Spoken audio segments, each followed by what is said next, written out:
नाजरीन, किसी ने क्या खूब कहा है, हौसला न हार, गिरकर ए मुसाफिर। अगर दर्द यहाँ मिला है तो दवा भी यहीं मिलेगी। नमस्ते दोस्तों, मैं हूँ आरजे प्रमोद। मैं आज उर्दू एकेडमी में स्टूडियो में आई वरिष्ठ homeopathic physician doctor Sangeeta Bhatia से सेहत की जुड़ी हुई समस्याओं पर चर्चा करूंगा और उनके निदान और समाधान ढूंढने का प्रयास करूंगा। डॉक्टर साहब, मैं आपका इस स्टूडियो में बहुत बहुत खैर मकदम करता हूँ, स्वागत करता हूँ। शुक्रिया। डॉक्टर साहब, इलाज के लिए 4 पद्धतियां हैं जो कि गवर्नमेंट से अप्रूव भी हैं। एलोपैथी है, होम्योपैथी है, आयुर्वेदिक है और यूनानी है।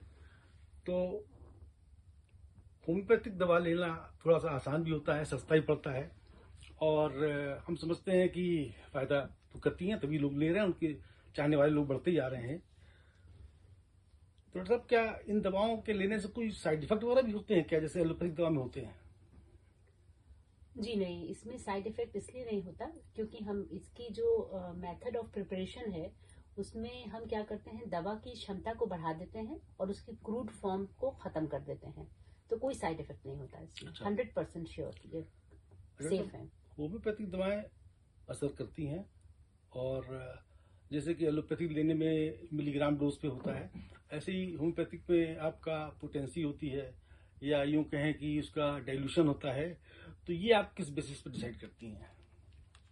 देखिए, 2 तरह के मर्ज होते हैं। एक एक्यूट होते हैं जिनमें कि तुरंत इलाज की जरूरत होती है। जी। तो उन कंडीशंस में हम लोग 30 या उससे भी लोअर पोटेंसी 6 भी यूज करते हैं, 30 यूज करते हैं और उनको फ्रीक्वेंट रेपिटेशन उनका करते हैं। अच्छा। और इसके अलावा जो क्रॉनिक बीमारियां होती हैं, क्रॉनिक मतलब कि 6 महीने से ज्यादा हो चुका है, उसमें हम लोग पेशेंट की ओवरऑल स्टडी करते हैं और उस पे जो दवा निकल के आती है उसको हम लोग हाई पोटेंसी से शुरू करते हैं। अच्छा। तो मतलब कहने का ये कि दवाओं का साइड इफेक्ट को ऐसा अगर लंबे समय तक इस्तेमाल किया जाए तो होम्योपैथिक में नहीं, साइड इफेक्ट नहीं होता, चाहिए। लेकिन बॉडी रेजिस्ट हो जाती है, तो इसलिए समय समय के बाद उसकी पोटेंसी चेंज करनी अच्छा, पड़ती मतलब है। समय समय पर चिकित्सक से आप परामर्श लेते रहें ताकि वो चेंजेस करना चाहें तो जी। आप कर सकती हैं। एक दवा अपने आप लंबे समय तक नहीं लेते आप। जी, मतलब रेसिस्टेंट डेवलप हो जाता है उसका।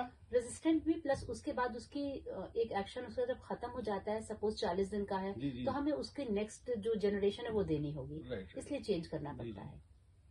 चलिए, बहुत अच्छा। अच्छा साहब, ये कुछ आजकल जैसे मौसम में गर्मी का मौसम चल रहा है इस समय, तो मौसम से संबंधित कुछ दिक्कतें होती हैं, हर इंसान को लगभग हो जाती है। जैसे हीट स्ट्रोक का है या जो समर डायरिया हो गया। जी, समर डायरिया हो गया।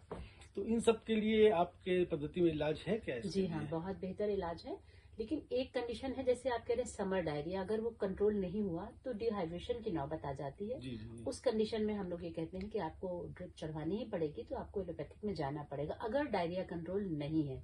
अगर ये है कि पेशेंट को जस्ट कुछ घंटे पहले हीट स्ट्रोक हुआ, 2-4 डायरिया हुआ और उसके बाद वो आ गया, तो हम लोग कंट्रोल कर लेते हैं।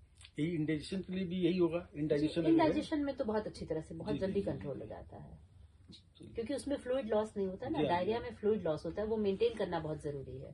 सर, कुछ ऐसी समस्याएं हैं जो कि किसी मौसम से संबंध नहीं रखती, चाहे जाड़ा हो, चाहे गर्मी हो, चाहे बरसात हो, जी, चाहे दिन हो, चाहे रात हो, हर वक्त परेशान करती है कुछ समस्याएं। जैसे कि आपके घुटने का दर्द हुआ है ना, या आपका माइग्रेन है, इससे संबंधित, तो इसमें कुछ आपके यहाँ इसका मैनेजमेंट होता है होम्योपैथिक के हिसाब से इनका? देखिए, अगर ये जो घुटने की आप बात करें, आर्थराइटिस या गाउट या रूमेटॉइड आर्थराइटिस, तो ये बहुत कुछ निर्भर करता है कि पेशेंट को कितने समय से है और उसके साथ उसके डायबिटीज वगैरह ना हो। अगर डायबिटीज होती है तो थोड़ा सा समय ज्यादा लग जाता है। अच्छा। और अगर डायबिटीज नहीं है तो इसमें काफी अच्छा असर आ जाता है और इसको हम लोग फिर एक मेंटेनिंग डोज पे लाके छोड़ देते हैं।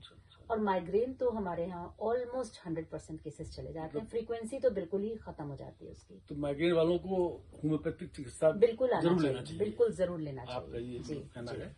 चलिए, अच्छा है, अच्छी एक चीज, आप अच्छी नॉलेज प्राप्त हुई आपसे। और सब छोटे बच्चों में अक्सर देखा गया है कि उनमें कुछ इम्यूनिटी की वजह से हो या कोई और रीजन हो कि जल्दी जल्दी बुखार आ जाना या जुकाम आ जाना, तो छोटे बच्चे हैं उनमें ये रहता है। तो इसकी समस्या का समाधान आपके यहाँ जी है हाँ, available? उनकी इम्यूनिटी कम होती है, इसकी वजह से बच्चे बार बार कोल्ड और कफ से अफेक्ट हो जाते हैं। जी हल्का सा मौसम बदला, जरा से बारिश हो गई, एसी रात में तेज हो गया, जी जी तो जी बच्चे एकदम खांसना छींकना शुरू कर देते जी हैं। हाँ जी हाँ। तो रेजिस्टेंस के लिए हम लोग के पास बहुत अच्छी दवाएं हैं। वो 3 महीने का मिनिमम कोर्स हम लोग देते हैं और उससे बच्चे का रेजिस्टेंस बिल्डअप हो जाता है। अच्छा यहाँ अच्छा। तक कि आप शायद बिलीव नहीं करेंगे, जो बच्चे नेबुलाइज जिनको करना पड़ता है सांस फूलने की जी हाँ वजह जी से हाँ। मशीन के थ्रू, उसमें दवा के माध्यम से उनकी सांस की नलियों को खोला जाता है, वो नेबुलाइजेशन उनका खत्म हो जाता है और हम लोग की दवाओं से मैनेज हो जाता है। लेकिन थोड़ा समय लगता है इसमें, वही 3 से 6 महीने कम से जी कम। हाँ, थोड़ा सा मतलब 6 महीने मान के चलिए लेकिन आप। फायदा जरूर हो जाएगा, भले ही स्लो बिल्कुल एक्शन होगा, होता है बिल्कुल होगा। और बच्चों स्लो में। एक्शन उन्हीं में होता है जिनमें कि स्लो की जरूरत है। जी जी जी जी बहुत फास्ट नहीं किया जा सकता जी जहाँ। जी। जी। और सब एक चीज है कि अगर कोई ज्यादा सीवियरिटी आ गई किसी डिजीज की, या कोई पेशेंट ज्यादा मतलब सीरियस कंडीशन में है, तो आप उसको ट्रीटमेंट दे सकती हैं, उसमें इलाज संभव है क्या? देखिए, मतलब अगर इमरजेंसी हॉस्पिटलाइजेशन। नहीं, इमरजेंसी डील करना थोड़ा मुश्किल होता है। जी जी जी माइनर जितने ओटीज वाले केसेस हैं वो हम लोग मेडिसिन से मैनेज कर लेते हैं, जी जी। मेजर वाले में रेफर कर देते हैं। अच्छा अच्छा। जी चलिए सब, काफी जानकारी प्राप्त हुई आपसे, हर विषय पे लगभग बात हुई है। जी जी। तो मैं आपका बहुत बहुत शुक्रिया अदा करता हूँ कि आप इस स्टूडियो में आए और इसमें आपने हिस्सा लिया। बहुत शुक्रिया आपका नमस्कार। बुलाने के लिए। नमस्कार।